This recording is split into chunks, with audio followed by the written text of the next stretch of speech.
One of the things that I think is true about when we look at books that are being challenged, I look at the stuff. I've been challenged so many times for serious issues that I've attacked or that I've tried to handle, but I also get killed for a lot of the funny stuff, and it's really interesting to see what kind of thing gets you going, or gets the censors going. I'm down in. I haven't written any books yet. I'm down in the alternative school in Oakland, California. I want to write so bad I can taste it, but I don't have time. I'm working like 12 hours a day in this alternative school. I mean, this is a place that just goes. We have no money. It is just you're there. I go at 7 o'clock when the daycare kids come, and I leave at like 5:30 or 6 in the afternoon when the daycare kids leave, and then I have to come back in the middle of the night because somebody broke into the school and they're trying to steal all our stuff. But luckily, we didn't have any stuff. But it's just what I'm noticing at this school is, I grew up in Lily White, Cascade, Idaho. And I went to, at the time, Lily White, Eastern Washington State College, and now I'm in Oakland, California, which is as diverse as any town in the country. And I am so far out of my element, I don't know what to do. And every kid in my school, K through 12, has been booted out of school. That's how they got there. So all the stuff I learned in teacher school has already been tried. And two things happen. One is I noticed that the kids are going to be the ones who teach me how to teach them. So I gotta be open to that. And number two, I am in just a gold mine of characters. Now, I already know I'm going to be doing a lot of tragedy and comedy, and my bend is toward the comedy. Well, first 3 years I'm a teacher there, but then during the last faculty meeting of the third year, I got up and went to the bathroom, and when I came back, they had elected a new director, and it was me because nobody wanted that job, and you had to be out of the room when they got you. So now I'm the director of the school. We're getting into a new building. It isn't ready yet on the first day of school. It is just, I mean, there's still wallboard dust all over the floor. This place is, and kids are coming in, and people are bringing their kids, and everybody's upset because their kids already been thrown out of one school. And I'm in my office, and I'm trying to get the day started, and people are running around like crazy. And I feel this kind of serious presence in the room, and I look up, and there's an 8th grader, and he's about 6 feet tall, and skinnier than I am, and he's just standing there like this looking at me. And I look up and I say, "Hey man, what's your name?" And in this really deep voice for an 8th grader, he says, "Telephone man." And I said, "Your parents named you Telephone Man?" And he looked at me like I just spit in his plate or something. His dad comes in. He'd been out shutting up the car, and he said, "His name's not really Telephone Man. His name is Craig, but he doesn't answer unless you call him Telephone Man." And then I noticed that he has a full set of telephone repair equipment strapped around his waist. Now these are the days way before cell phones. It's dial phones, and he's got a dialer, and he wears it like a 6-gun. It's just in there. And he's got needle nose pliers and all the gizmos you need to fix telephones, wires and stuff like that in this big leather belt, and he wears it like kind of a John Wayne. And so it's going to be Telephone Man, and I say, well, we'll call you Telephone Man. Now, Telephone Man is a really interesting character. I think he was, at the time, and I wasn't real well versed in diagnostic stuff. I think he was probably Asperger's syndrome. And he was one of those guys his social skills were really, really limited, but he had that savant thing. I mean, like if you hummed a song, he could play it, both hands on the piano.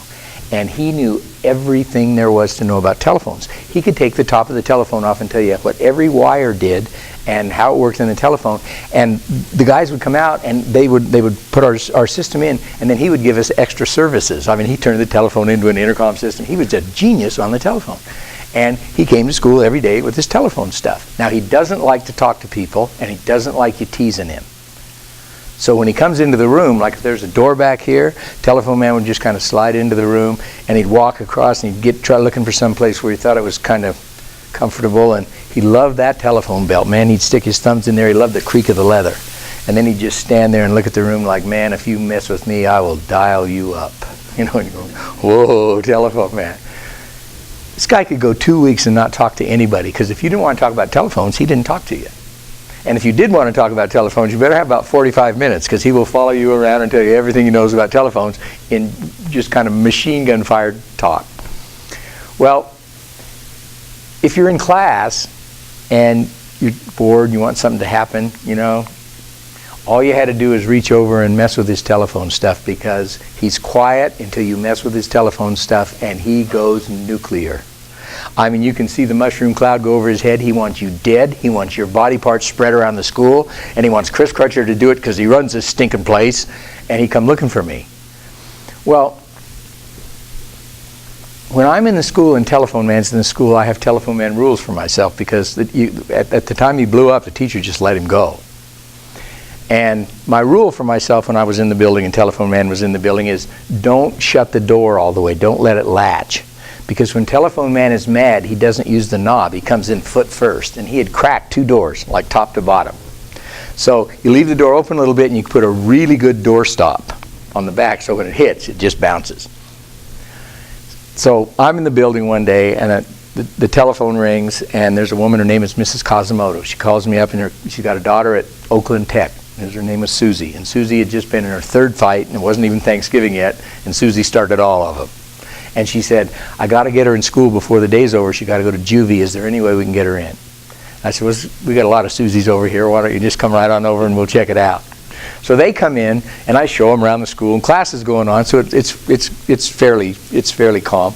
And I take them down to the office. Now, the minute I get them down to the office, man, I speed things up, because I do not want Telephone Man coming in here, because like I said, he's really hard to explain. So we go over over her schedule, and we match the schedule up, and we get it all ready to go. And I say, you know, let's get out there. We just got a couple of things we got to sign.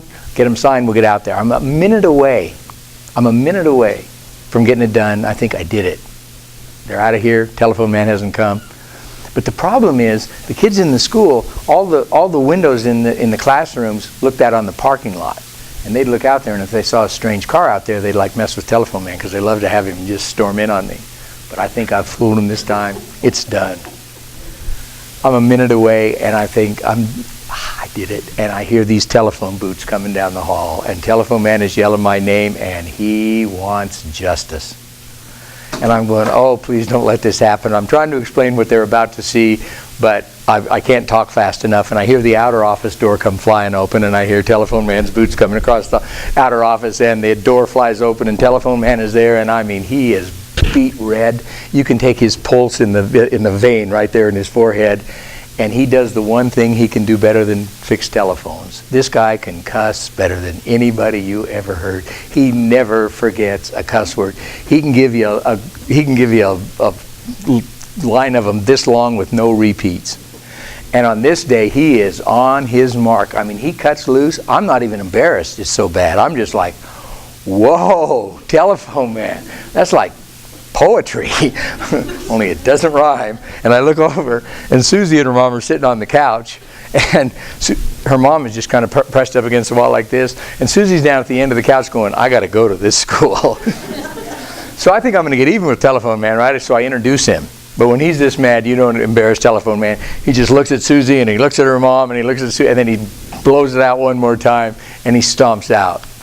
Well, I had those Telephone Man rules for myself, like don't leave the door closed and things like that. But the teachers had Telephone Man rules too, and it was really only one rule for the teachers. The idea was, like, if the real telephone guy, the AT&T guy, came to school to fix the phones, you got to let Telephone Man go, because he looks out the window into the parking lot, and there's the AT&T truck, and it is religious. It is like God has come to school, and he'd see that AT&T thing, and he'd just up and go. And the rule for the teacher was, get out of the way, because he will flatten you going out. He'll come back. Well, the telephone guy hated him, because he would follow him around and criticize his work. Right? The guy's fixing the phone, and Telephone Man would stand over, and he's going, what's the matter with you? Didn't you go to telephone school? That wire doesn't go there. You know, the guy's just fixing the phone as fast as he can, trying to get out of there. Graduation day comes, and Telephone Man has been there from 8th grade through senior year. It is like 5 years I've had a Telephone Man. Graduation day comes. I am doing hallelujahs in the office. It's a Saturday. Telephone Man comes early because he wants to get the best. There are only about 8 or 9 graduates. It's a real small school. And he wanted to get the best graduation, the best cap and gown. So he comes in about an hour early and he goes back there and he checks stuff out and he finds a hat and a cap that fits just right. He knows that the gown is supposed to go right down to the top of your shoes. He tries 2 or 3 of those on. He's looking good. He's standing there in the mirror looking like a graduate, puts his telephone stuff around the outside of the gown. That's how he goes through graduation. Nobody says a word. Well, I'm thinking, man, Telephone Man owes me. If I ever actually start writing books, Telephone Man is going to get in one of my books, because number one, I don't ever have to worry about him reading it because it's not the telephone book. Finish up. A couple years later, I finish up down there, and I'm coming back up to Spokane, and I over a period of a fairly short period of time, I took a job at the mental health center, and we were working in child abuse and neglect. And I used to be a swimmer out at Eastern, back when they had a swim team, and a bunch of the guys that I used to swim with would get together once a month and talk about what great swimmers we were. You know, the older we got, the faster we were. And one of my friends he's still a social studies teacher out in Cheney, and he was one of those guys that he's a great oral storyteller. And we come to sit down one night to eat, and he says, Crutcher, he says, I got a story to tell you that this is the stuff of great literature. You're going to have to put this story in a book. And he tells me a story about something that happened out there at Cheney High School that day. And I thought, that's Telephone Man's story. And the piece I'm going to give you here is, it's one of the reasons I like this piece, just from the point of view, one of the reasons I like it is because it's some of the best toilet humor probably ever written in young adult literature. But the other part of it is, it really speaks to how stories get told. Because, let's come up here. Because you do get to go all over the world to find your characters, and you do get to go. You do get to go.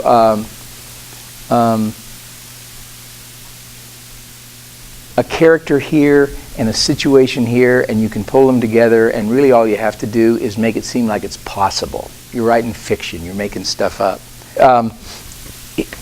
He had been my teacher friend had been in his room that day, and there was a kid in the resource room right next to his classroom, and he had gotten up in the morning, and usually when he got up in the morning, he had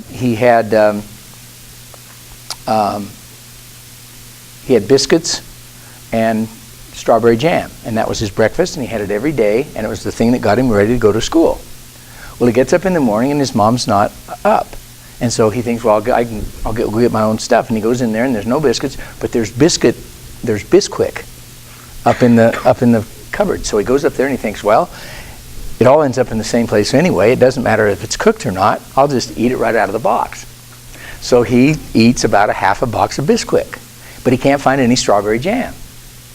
And so he goes into the bathroom, he's brushing his teeth, and he's getting ready to go to school, and he sees this strawberry stuff sitting on the bathtub. And he said it was red, and it had pictures of strawberries on the front, and it should be against the law to make stuff with pictures of strawberries on the front that's actually shampoo. So he drinks about half a bottle of this strawberry shampoo, and then he goes to school. And science takes over. And at some point, he's sitting in class, and he realizes that he's got seconds to make it to the bathroom, jumps up, runs for the restroom. Teacher's in there, and she's like, boy, that looks bad, I got to follow him. She follows him out, and of course he runs into the boys' restroom, and she can't go in there, runs over to get my friend. And he said, I got to tell you, Crutcher, he said, I walked up to the door, and I stood there, and I listened, and I didn't want to go in. And I said, but you're a good teacher, Link. You went in, right? And he said, it was terrible. Well, one of the things that I recognized when I started to tell the story, I thought, okay, it's going to be Telephone Man's story. So the Telephone Man piece is there, but it's a completely different thing that ever happened to Telephone Man, but it was perfect for what could have happened to Telephone Man because there was that just focus on things. And so I went off to tell that story.